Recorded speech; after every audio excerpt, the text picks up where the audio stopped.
China on Thursday condemned a new Indo-Pacific security alliance between the United States, Britain, and Australia, dubbed AUKUS, which would provide Australia with the technology and capability to deploy nuclear-powered submarines.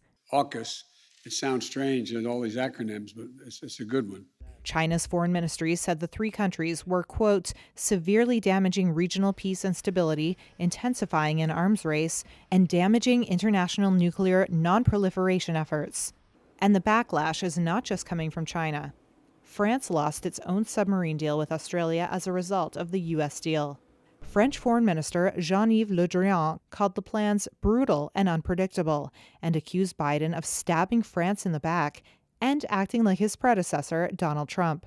On Thursday, White House Press Secretary Jen Psaki pushed back. But we are engaged closely, and we were engaged in advance of this announcement with leaders in France about this purchase. They were aware in advance of the announcement, yes. EU Foreign Policy Chief Josep Borrell said he was not consulted on Wednesday's agreement. I guess a deal of this nature wasn't cooked up the other day. It takes a while. Despite that, no, we were not consulted.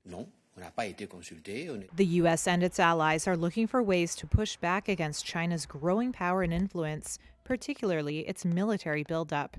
U.S. Defense Secretary Lloyd Austin on Thursday said the pact was about more than just countering China. This morning we had a robust discussion across the full range of those security interests to include terrorism, climate change, and the increasingly contested security environment in the Indo-Pacific.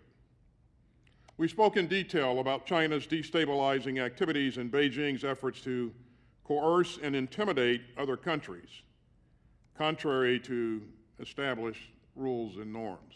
The U.S., UK, and Australia all stressed it would not be fielding nuclear weapons, but that Australia would be using nuclear propulsion systems for the vessels to guard against threats.